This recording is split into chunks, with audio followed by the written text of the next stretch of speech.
जगमग जगमग रायगढ़ पे घना अंधेरा बादल छाया, खुद के ही अवतार को हंस के जगदम्बा ने पास बुलाया। जिन आंखों ने रची रचाई स्वप्न सुवर्णित विचारधारा, जिन चरणों से शुरू हुई थी अटल अलौकिक स्वराज्यमाला, जिस माई का पवित्र दामन हाथ छुड़ा कर निकल चुका था, फिर से टूटा बिखरा शंभू अभी अभी जो संभल चुका था।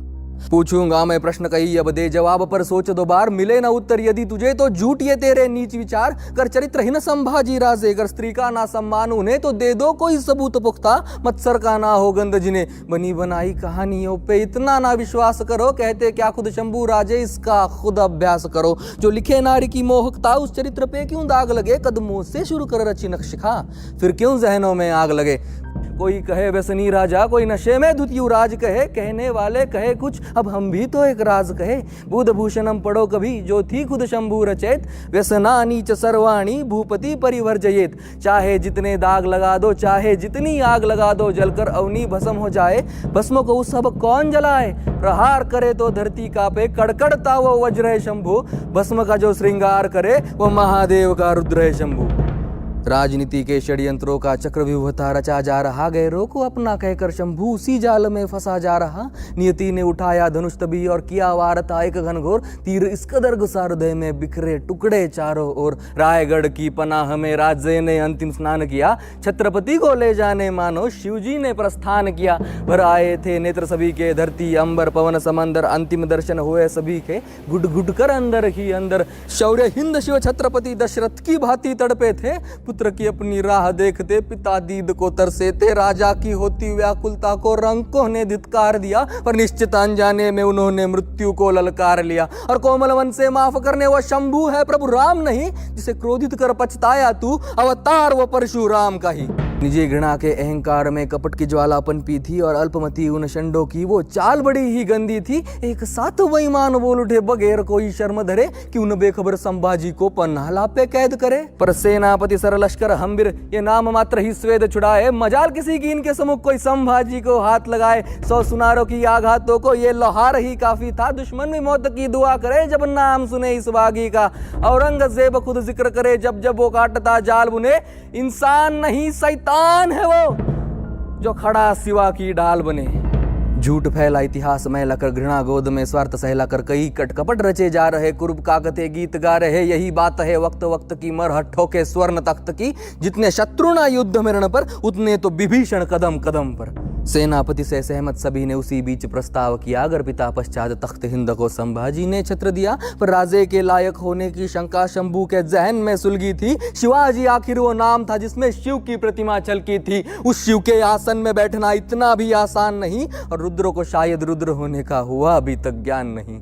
तभी पीछे से एक हाथ बढ़ा, कांधे को सहलाते हुए, राजन हो तुम सांचे कहकर स्वामी को समझाते हुए। काव्य कुशल कविराज कलश्या मैत्री का दूजा नामक हो। संगियों में सुदामा वो, शंभू को उनका शामक हो। वार्ता सुमंगल फैल गई हर सह्याद्री के कोने में। चंद दिनों की बात है अब सिंहासन पावन होने में। जिस दिन को आने से रोका आखिर वो दिन आ ही गया। पतझड़ में बोरला सावन सुमधुर नगमा गा ही गया। फिर से नगारे, फिर से ढोल दीपों की, फिर से रास रची। फिर से छत्र को भूप मिला, महारानी बनी सुसाद सजी। दखन गौरव धर्म प्रसारक, गौ ब्राह्मण प्रतिपालक, मालिके सिंध हिंद पद पादशाह, शिवाजी पुत्र संभाजी। क्षत्रिय कुलीन काव्य विलीन संस्कृत पंडित, सकल गुण मंडित छत्रपति की जय। वार्ता ये हवा के साथ साथ सब सल्तनतों में फैल गई। जो सोच के पासे फेंके थे वो चाल विभाजी खेल गई। बेमौसम त्योहार मने जब खौफ सिवा का उतर गया। अनजान वो इस बात थे के गाँव बसा नहीं बिखर गया। 100 कौरव इकट्ठा हो अब शकुनी की चाल खेलेंगे, पर शांत शिव को ना झेल सके वो शिव तांडव क्या झेलेंगे। दखन भूमि की ओर तभी हरे परचम ने रुख मोड़ा। संभा को कुचलने हेतुवश मुगल जादू ने घर छोड़ा। सिवा गुजरने बाद उन्होंने क्या क्या थे सपने देखे, कि चंद दिनों में खबर उठेगी। संभा ने घुटने टेके, पर मैदान जंग में शिकस्त तय है हो अंधमती के घोड़ो। हौसला कुचलना है उनका तो पहले उनके गढ़ तोड़ो। तो कौन करेगा पहल बताओ, किला कौन सा लेंगे हम। राम सेज जीतेंगे हुजूर, ये शाहबुद्दीन ने ली थी कसम। रात भर की बात है कहकर 5 साल तक मुगल लड़े, एक किला ना जीत सके और दक्खन के थे पीछे पड़े। औरंगजेब ने जान लिया तब सिवा अभी तक मरा नहीं। मेरे खौफ से मुर्दे डरते हैं, यहाँ एक मरहट्ठा डरा नहीं। और रास्ते का कांटा नहीं है, हलक में अटकी जान बना है। संभा आखिर चीज क्या है, किस मिट्टी का शैतान बना है। पर संभाजी को समझ सके ये तेरे बस की बात नहीं है, पाके हिंद की मिट्टी है जहाँ तेरी कोई औकात नहीं।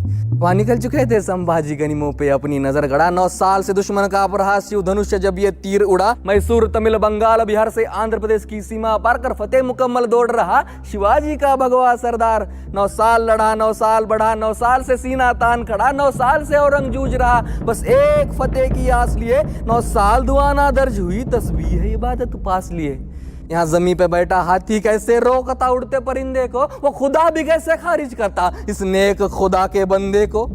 आदिल कुतुब सी बड़ी जागिरे जिसे लेने बस 2 साल लगे, संभा का ख्याल आते ही वो किसी बच्चे सा बेहाल लगे। इसी बीच आई खबर दौड़ती वाई के रणभूमि से, सालों से दीवार खड़ी जो जा मिली है इस भूमि में। चाल मुकम्मल हुई है पर प्रधान गवा बैठे हैं हम, सालार हिंद हम वीर नहीं गुरुधाम गवा बैठे हैं हम।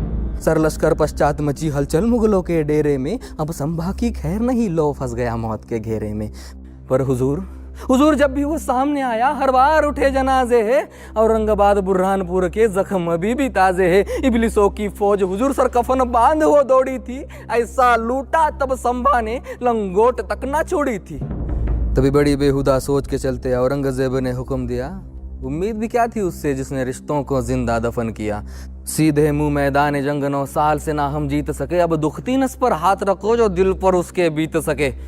वहाँ श्रृंगारपुर में अपनों ने ही छत्रपति से बैर लिया, यहाँ राजधानी को चालाकी से एतिकाद ने घेर लिया। खबर सुनते ही दौड़े संभाजी व्याकुलता का बोझ लिए, वही ठान गड़ा बैठा था मुकर्रब उसी पथ में अपनी फौज लिए। इत्तफाक नहीं है हरगिज इसे सोची समझी चाल कहो, और इतनी पुख्ता खबर है मतलब किसी अपने का ही जाल कहो। मुगलों के तलवे चाटे थे किसी ने जमी के चंद किश्तों के चलते, हर बार जागिरे तबाह हुई है इन मुफलिस रिश्तों के चलते। पर मल्हो जी ने दिया हौसला राजन, तुम बस आगे बढ़ो, हम घोर पड़े ये संभाल लेंगे, हरगिज ना तुम पीछे मुड़ो। हर हर महादेव हर मुख से मरहट होके गूंज रहा, छत्रपति के खातिर हर कोई जान लगा कर जूझ रहा। तभी लहू में लिपटे मल्हो जी को चारों ओर से घेर लिया, भवानी के इस वीर पुत्र को गिद्धड़ों ने नोच कर ढेर किया। जान पे जब बीती है तब अपने ही बेईमान हुए हैं, इतिहास गवाह है जंग में हर वक्त पराए ही कुर्बान हुए हैं। वह शंभू समक्ष नियति हो खड़ी बार बार ये पूछ रही, परिभाषा क्या है रुद्र की, क्यों मृत्यु के पास ये खींच रही, जो रस्सी पड़ेगी गले में अब दे जवाब उसी में लपेट के। फंस गया इस दुविधा के चलते शेर भेड़ों की चपेट में। दस्त हुआ धोखे से मगर हथियार न शंभू छोड़ रहा, करीब आ रहा शेर के जो भी रूह वही छोड़ कर दौड़ रहा। तभी चारों ओर से कूदे बुजदिल जैसे चीटिया शक्कर को, जिसम इस कदर सुन्न हुआ पानी में गिर रहा कंकर हो। कुदरत के सिवाना खबर किसी को कि अपना राजा कैद हुआ, जिस मिट्टी के खातिर लड़ा आज तक उस मिट्टी को यकीनन खेद हुआ। इस सरजमी पे अंधेरा कर वो पूनम का चांद ले जा रहे थे, छत्रपति संग स्वराज्य को घोड़े से बांध ले जा रहे थे। औरंगों को जब ये खबर मिली कि संभा आखिर गिरफ्त हुआ, मचल रहा था ऐसे जैसे खुद ही कैद से रिक्त हुआ। ले आओ जल्द उस काफर को यहाँ अल्लाह के दरबार में, वही करेगा फैसला, कुछ समय की ही दरकार है। पर संभा को कैद करने का मतलब अच्छे से मुकर्रब जानता था, गलती से किसी को खबर लगी तो खतरा सीधे जान का था। मरहट ठोके डर से बुजदिल रात रात भर जाग रहे, अपने मुल्क के और सभी थे दुम दबा कर भाग रहे। और आ गई वो मनहूस घड़ी जिसे देखने थी हुई भीड़ खड़ी, कौन है ये संभाजी और दिखता कैसा है देखे तो, जैसा खौफ है उसका क्या सच में वैसा है देखे तो। पर मस्खरों का भेष चढ़ाकर भरी भीड़ से जुलूस निकाला, मर्दानगी का इनके इन्होंने और एक था सबूत उछाला। गालियां दी, कोई थूक रहा, कोई सर पर पत्थर फेंक रहा, पर मौजूद किसी की मजाल के आंखों में उसके देख रहा। क्या दिन दिखलाया ये सोचकर वो सूरज भी शर्मिंदा था, कभी कलस्संग गुरूर दक्खन ऊंट से उल्टा बंधा था। 23 साल पश्चात संभाजी औरंग के सामने पेश हुए, नजारे का इस लुत्फ उठाने मुगलजादे खामोश हुए। 100% यकीन था सबको संभाजी घुटने टेकेगा, जहां पना के कदमों में अपना राजमुकुट वो फेंकेगा। पर औरंगजेब ही जानता था ये गर्दन नहीं झुकने वाली, बाप की भांति लड़ेगा जब तक धड़कन नहीं रुकने वाली। अब सोचो तुम मौजूद वहाँ हो संभाजी औरंग के सामने, कहाँ फूटेगा बदन तुम्हारा इन नजरों की जंग के सामने। फतवाए आलमगिरी एक तरफ और दूजी और सियासत अवाम, एक सिखाता शरीयत सबको दूजे को हर धर्म समान, एक की शानो शौकत मतलब एक चौथाई विश्व आवाम, एक की दौलत इतनी ही